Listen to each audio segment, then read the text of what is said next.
What's up? With Marvel Rivals being just under 15 days away, we are getting an arsenal of skins announced every single day and slight teasers of heroes arriving all by the end of Season 0. If you haven't already checked out my shorts on all the upcoming skins in Marvel Rivals, we have some Battle Pass skins announced as well. You don't want to miss out on any of that news. I'm posting constant updates, announcements, and most importantly, leaks as soon as they're posted, so stay tuned. This video will be my idea of the strongest 1v9 solo carry heroes in Marvel Rivals. This list will be based off of damage, survivability, ability impact, and game impact in general. Through having high survivability, you allow yourself to not be as worried about your healers, maybe not being the tip-top healers you need to 1v9. You'll come to find that non-mobile champions, though strong as hell, don't really have the same impact as high mobility, high survivability ones. So with that criteria out of the way, we'll start with Vanguards. Actually, we've been doing Vanguards every single video first. Let's do the Duelists. So believe it or not, Duelists were some of the hardest for me to pick through. Doing the most damage isn't always my idea of the strongest 1v9 carry hero, unfortunately. So when going through this list, it definitely wasn't as easy as, boom, Punisher.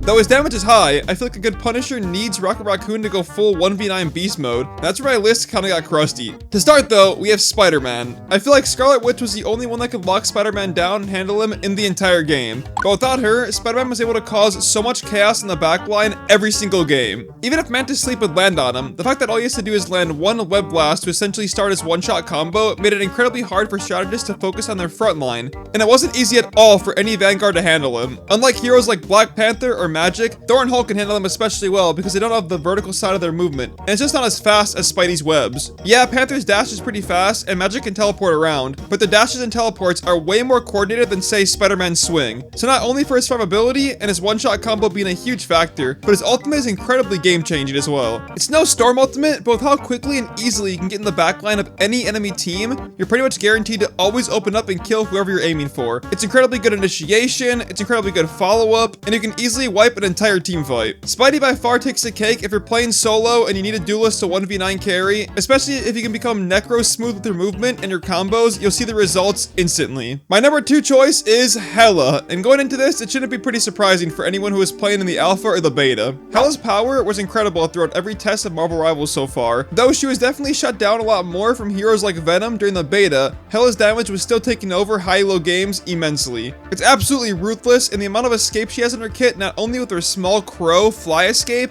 but also with her soul draining ability, which throws an orb on the ground and pulls anyone who gets hit by it into the center, basically a micro CC. With those two moves, she also has her ultimate as well, which can be used as strong initiation, defense to heal up and stay safe, or just incredibly good follow-up. Hela turns into an Asu in 30 and starts raining justice from above. Hela for sure has the power to take over any game, and with that power, she has earned the spot of one of the best solo 1v9 duelists if you need to play by yourself in Marvel Rivals. So hop into Aim Labs and get proficient with her throwing swords because she will gain you tons of elo, bruh. So his last one is pretty controversial, and everyone might be wondering why not Punisher, but personally just for me, his mobility is a pretty big factor, and I really feel like if you're left alone on Punisher, you can't get as much done as this hero. We have Starlord. Starlord to me was a Punisher with mobility and no Rocket Raccoon. I really enjoyed how fast you could DPS with Starlord, and I always felt like whenever I played as him or against him, the bigger tanks would get completely owned. He could always force them to back up and play full defense based on how fast he got 120 bullets out of his guns. So essentially, Starlord starts out with 40 bullets, shooting 20 from each gun. With that being said, instead of using him to fight duelists and strategists, if you open up on Vanguards in front of you,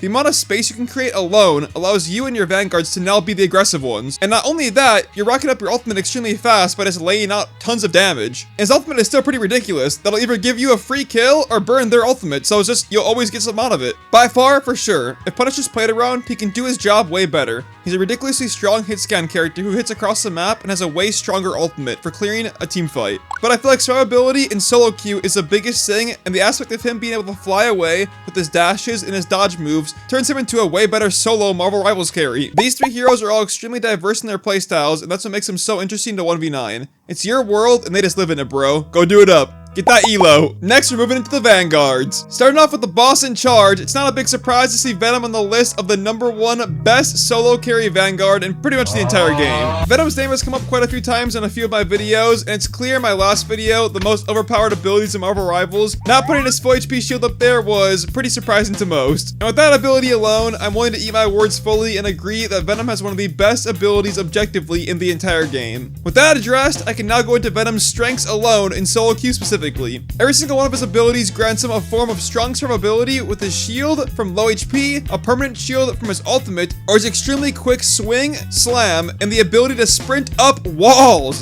Venom can do it all in terms of aggression. The fact that you're able to have a mind of your own pretty much the entire game due to you being able to escape pretty much any scenario without the help of any teammate allows you to be the menace that no one notices. Objectively, you have so many individual ways you can choose to play. By diving duelists, annoying supports, or stalling, you are a creator of chaos. My biggest suggestion for Venom players and most Vanguards is always have a plan in your mind. It's really good to have a cycle for yourself to always go back to no matter what, especially whenever you feel like there's downtime going on. Have the cycle of health packs, high ground, cooldowns, payload, distance, time. As long as you're attentive to your surroundings, your brain will always be constantly focused on the next play. And especially as Venom, proactivity is key. But you realize that if you're just brainlessly flying in, 99% of the time, the enemy Venom, Thor, or Hulk is doing the exact same thing while you are. There's Venom on us. Men, I'll not heal you. Effectively making your diving just useless. With all that, focus on staying alive and making plays and you'll find results. For our next Vanguard, we have Doctor Strange. I think any defense hero like Magneto or Strange, I wouldn't generally look at as a solo queue carry.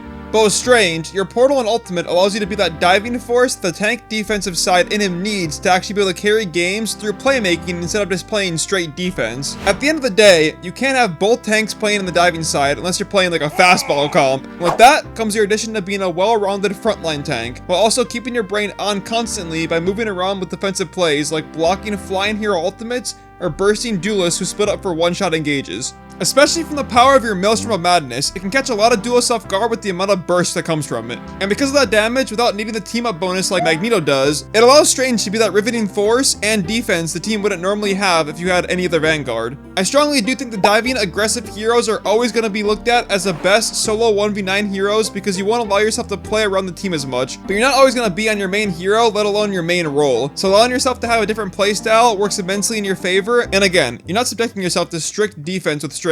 That's the best part. So with those two laid out, it's time to bring the fist and the hammer down. I think both Hulk and Thor utilize that offensive and defensive playstyle the best. And the strongest points I want to make for their playstyle is the idea that they're allowed to flip the switch in their brain whenever you need to play defense or offense. Switching your hero to counter others is the main way you proactively keep the game moving if some hero is inherently better than yours on the enemy team. But in Thor and Hulk's case, they have the ability to play both sides without having to change their hero. If you need someone causing chaos and dive in the back line, he can be your main guy. He has immense damage output with his Awakening rune, and he can get in the back line really effectively with his dash. And that works on defense too. With his knockback on a 2-second cooldown, without a doubt, you can ruin any magic, Black Panther, Venom, Hulk, the list goes on because he can duel any melee hero and win. Any diving hero will be ruined by Thor's peel, but without a doubt, when it comes down to diving and survivability and chaos, Thor comes nowhere close to Venom and Hulk's reign of terror. But when it comes down to peel and keeping divers off your strategists, Thor is unmatched and will disorient anyone who comes in contact with him. In my opinion as a Vanguard player, these three heroes are by far some of the best heroes to pick up if you're looking to solo queue Marvel Rivals as a Vanguard main come December 6th. Last but not least, the Strategists. So Rocket was one of the easiest ones to slam up here by far. If you're looking to fly to the top, Rocket will be your best friend on the Strategist roster.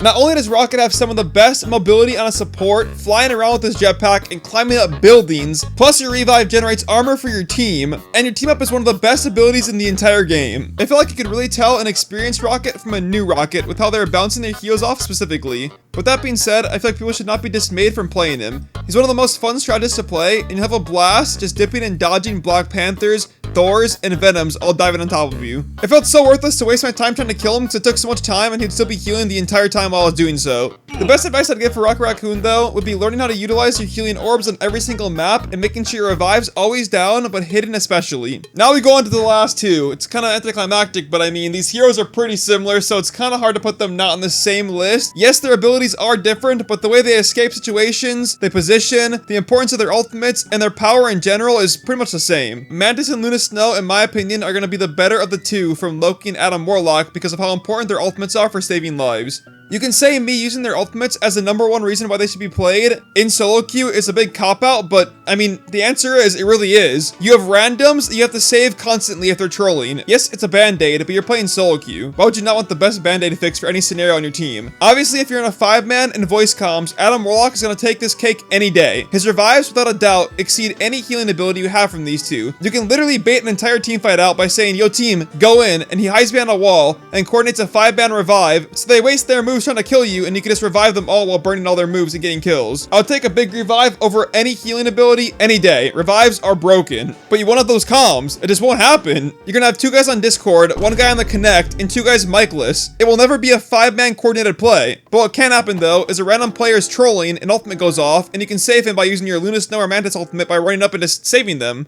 It's a lot more likely to avoid a team wipe by having an ultimate from Luna Snow or Mantis than it is from reviving your teammates on Adam Warlock. Strictly in solo queue, Mantis and Luna Snow will take that cake. Then you have survivability as well, it's way better on these 2 champions. Luna has the ability to heal anyone from across the map with her orb, and she has healing effects on all of her abilities, making her incredibly hard to kill. She also has CC built into her kit that heals her even if she doesn't land the ability. Mantis also has a big CC ability that can stop any Venom or Thor from diving on top of her for a small duration. I don't know, for me in solo queue, whenever I saw people playing Adam Warlock, they were always caught out, and I'd always actually kind of love it. As Venom, I would just see him caught out and I'd dive on top of them, one-shot them, just take them out, make their life horrible because they had no way of escaping me, and if they had to waste any of their abilities trying to save themselves, then they were just a worthless pig. In my opinion, Luna Snow just felt like the better of the 2. And then when it came down to it, it was just a big band-aid. You'd go in, have Punisher, have Storm, have Venom, and she just ulti, save the day. But if Adam Warlock's dead constantly, then what can he possibly do? I feel like Adam Warlock cannot play the game if he has nobody helping him in the backline. If you have no 5-man comms, there's no point in even playing him. Some tips for Luna and Mantis though, just cycle your ability cooldowns very well to keep yourself alive, just in case someone's constantly diving you. You want to save that ultimate for Punisher, Storm,